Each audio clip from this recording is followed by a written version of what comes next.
Alright, we're due for a Mac Mini refresh, and it appears that we're about to get one. This is the M2 Mac Mini, and here's everything you need to know as fast as possible. So let's go over the raw stats. The Mac Mini is Apple's affordable desktop computer with a great processor and performance to go along with that, with the M2 version most definitely not disappointing, topping it off with a price of possibly $700. Here's hoping there aren't any price hikes. But given that the M2 MacBook Air did have a price increase of $200 with the M2 chip, Now the iPhones on the other hand didn't change prices, so we'll see.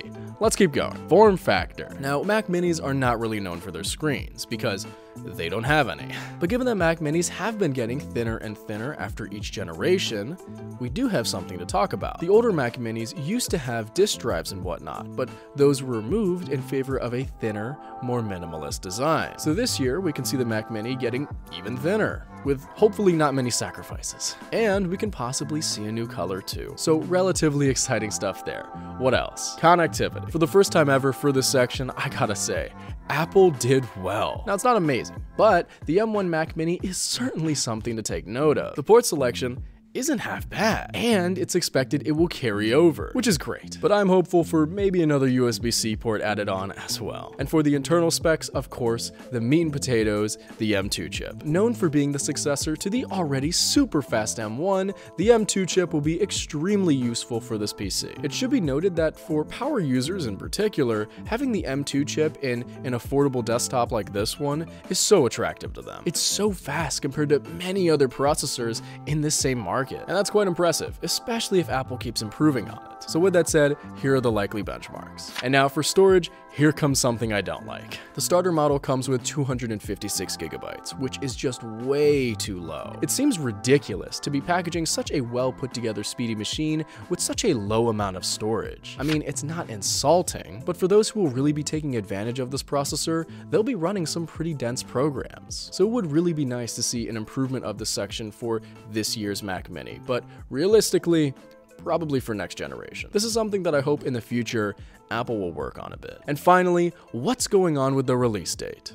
Well, I'll tell you what's happening. Sorry for the change in everything. I recorded this video a little bit in advance. Since there was a new iPad announcement this month, it's likely we won't see any Mac Mini news in October. But there are rumors for an announcement in November, so keep your eyes peeled for that. Now, let's get on to my verdict. So, the M2 Mac Mini. What do I think? It's great.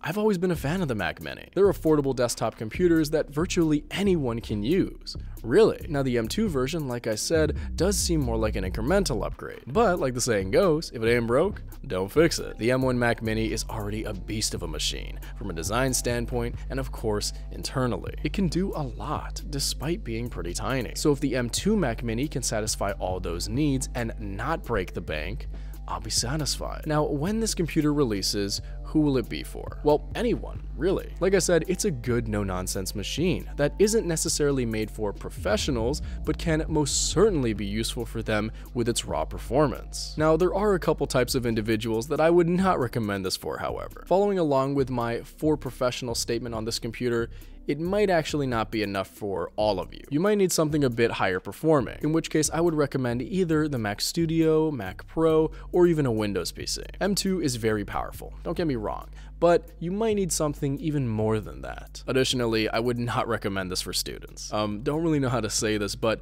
you can't really travel with a desktop computer. Now, it has been done before, but your best bet would be to buy a laptop first to take with you to classes. If you've got the money to spare afterward, then that's your prerogative. So overall, the M2 Mac Mini, whenever it releases, will be a no-nonsense, high-performing machine with hopefully a ton of storage as well. My name is Seerus. It's spelled like Cyrus, pronounced like Sea Rooster, just take out the ter. Thank you very much for watching and have a wonderful day. Peace.